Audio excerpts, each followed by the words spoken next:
Magaalaa Shaashamanneetti qindoominna qajeelcha olaanaa poolisii bulchiinsa magaalaa Shaashamannee fi dhaabbata tajaajila odeeffannootti biyyaalessaatiin hordoffii taasifamaa tureen raadiyoon qunnamtii to'atame. Bulchiinsa magaalaa Shaashamannee kutaa magaalaa Allachiyaanaa Diida Boqqeetti qindoominna hordoffii qajeelcha poolisii magaalichaa fi dhaabbata tajaajila odeeffannootti biyyaalessaan taasisaniin raadiyoon baay'inni isaa 98 ta'u shakkamtoota nama lamaa wajjin harkaan harkatti qabamuun to'atamuu qajeelchi olaanaan poolisii magaalichaa beeksise. Ajajaan qajeelcha olaanaa poolisii magaalaa Shaashamannee Koomishinar Abdurrahmaan Shobbee akka jedhanitti diinni nagaa fi tasgabbii biyya keenyaa hin barbaanne dantaa fi fedhii dhuunfaa isaanii giddu galeessa godhachuun halkanii guyyaa nageenya magaalaa keenyaas ta'ee biyya keenyaa booressuuf jecha diinaaf raadiyoo qunnamtii osoo geessaa jiran qindoominna qaamolee garaagaraatiin to'achuu himaniiru. Gochi akkaa fi badii kamiyyuu yeroo raawwatamus ta'ee erga raawwateen booda ijaa fi gurra hawaasa keenyaa bal'aa jala kan hin dhokanne waan ta'eef taatee raawwatamu hunda waan isa shakkisiisuu fi waan isaaniif hin galle kamiyyuu hordofu caasaa nageenyaa keenyaaf eeruu kennuun gahee isaanii bahuu akka qabanis dhaamaniiru. Namoota karaa seeraan alaa biyyaa ba'aa fi seenaa turan 10,000 olii irratti tarkaanfiin seeraa fudhatame. Tajaajilli lammummaa fi immigireeshinii baatiiwwan 9 darban keessa namoota karaa seeraan alaa osoo biyyaa ba'an fi seenan qabaman 10,000 irratti tarkaanfiin seeraa fudhatameera jedhe. Tajaajilichi hojiilee paaspoortii, viizaa, waraqaa eenyummaa dhaloota Itoophiyaa, to'annoo qilleensaarraa fi lafarraa akkasumas tajaajiloota biroon hojjetaman irratti ibsa kenneera. Daarektarri olaantuun tajaajilichaa Salaamaawit Daawit wayita kana baatiiwwan 9 darban keessa miseensota 1,700 leenjiin dandeettii hooggansaa fi hojjettoota guddisuuf gargaaru kennameera jedhan. Leenjichi nageenya saayibarii, dippiloomaasii fi qabiinsa maamilaa fi waldhabdee hiikuu irratti kan xiyyeeffate ta'uu eeraniiru. Galmee siviilii fi maatii ilaalchisee galmeewwan miiliyoona 4.8 galmeessuun karooricha parsantaa 88 milkeessuu kaasanii kanneen keessaa galmeewwan miiliyoona 1.8 galmee waqtaawaa raawwatamuu ibsani. Sirnoota galmee ammayyeessuuf tattaaffiiwwan taasifamaa akka jiru eeruun Instituutiin hubannoo namtolchee Itoophiyaa waliin ta'uun sirna galmeessaa misoomsuun magaalaa Finfinneetti hojiirra oolaa jiraachuu kaasaniiru.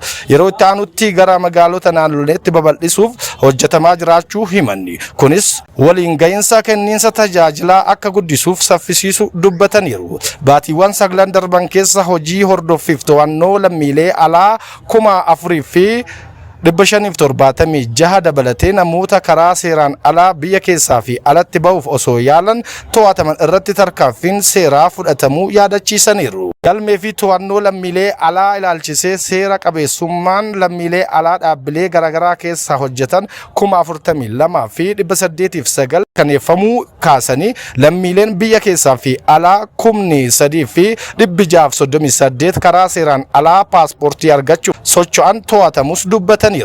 Tajaajilli paaspoortii miiliyoona 1 fi 100,100 fi 59 fi 794 kennamus eeraniiru.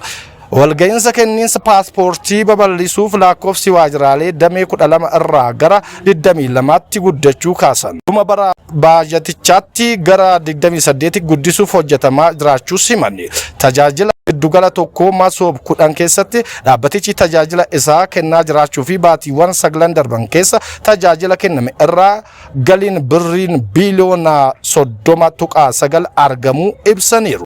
Bulchiinsa magaalaa Shaashamanneetti kallattii gama raawwii hojii paartii fi mootummaa naannoo Oromiyaa kurmaana sadaffaa irratti xiyyeeffachuun mariin bal'aan qooda fudhattoota sadarkaa garaagaraa irraa walitti dhufan hirmaachisuun gaggeeffame.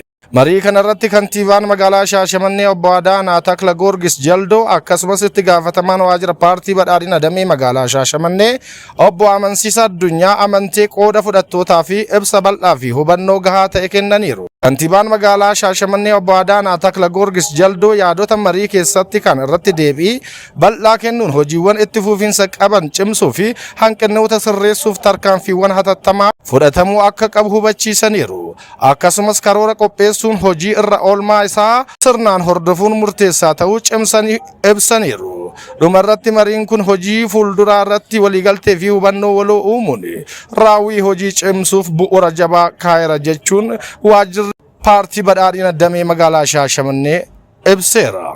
ፕሬዝዳንት ታዬ አጽቀሥላሴ ከባንግላዴሽ የውጭ ጉዳይ ሚኒስትር ኪሃሊሉር ራህማን ጋር ተወያዩ። ፕሬዝዳንት ታዬ አጽቀሥላሴ ከባንግላዴሽ የውጭ ጉዳይ ሚኒስትር ኪሃሊሉር ራህማን ጋር ያደረጉት ውይይትም የሀገሪቷን የንግድና ኢንቨስትመንት ትብብር ለማጠናከር ጉልህ ፋይዳ እንዳለው ተነግሯል።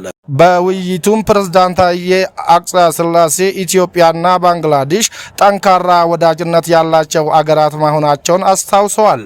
በቀጣይም የሀገሪቷን ዲፕሎማሲያዊ ወዳጅነት የበለጠ በማጠናከር የህዝብ ለህዝብ የንግድና ኢንቨስትመንት ማስቀጠል እንደሚያስፈልግ ማስገንዘባቸውን ገልጸዋል።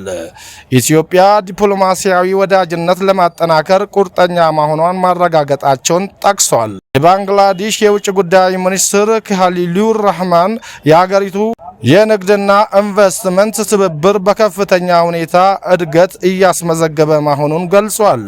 ሀገራቸውም ከኢትዮጵያ ጋር ያላት አጋርነት ለማጠናከር ቁርጠኛ መሆኗን እንዳነሱ ተነግሯል።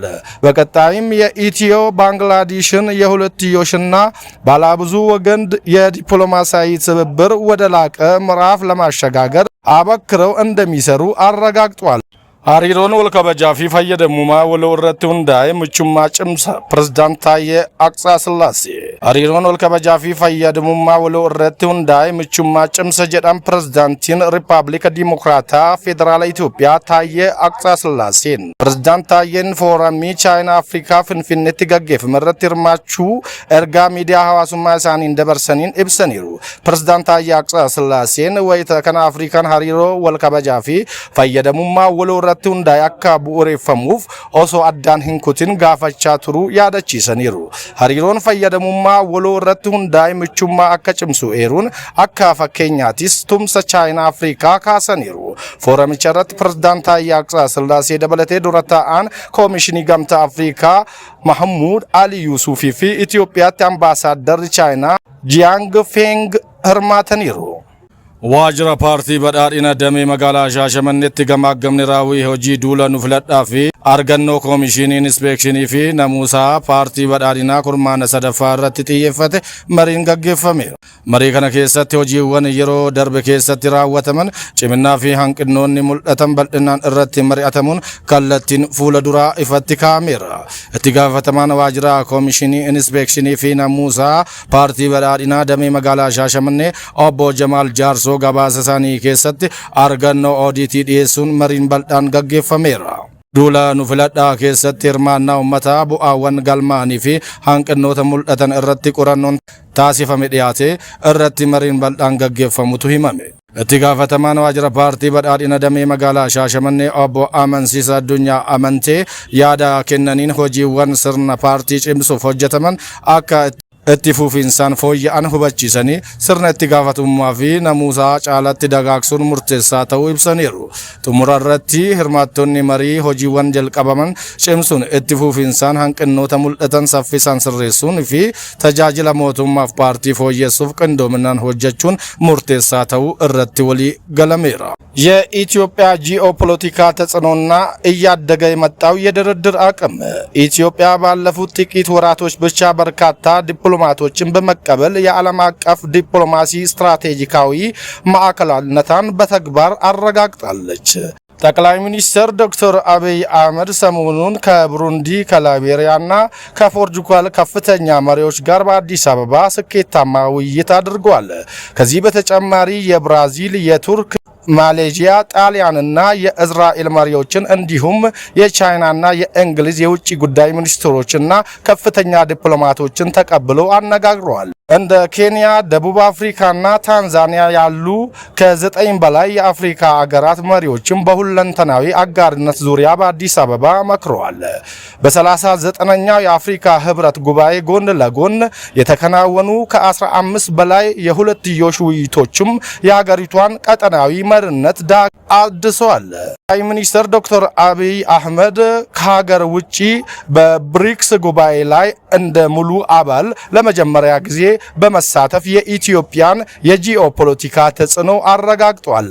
በቤጂንግ የቻይና አፍሪካ ትብብር ፎረም፣ አዘርባይጃን ኮፕ 29 እና በተባበሩት አረብ ኤምሬቶች የተደረጉ ጉብኝቶቹም የሀገሪቷ ተሰሚነት አዲስ ምዕራፍ ከፍቷል። ይህም በጅቡቲ፣ ሶማሊያና በደቡብ ሱዳን ከተከናወኑ የሰላም ጥረቶች እንዲሁም ከዓለም ባንክና IMF ጋር ከተደረጉ ታሪካዊ ስምምነቶች ጋር ተደምሮ የኢትዮጵያን የድርድር አቅም ወደ ላቀ ከፍታ አሸጋግሯታል።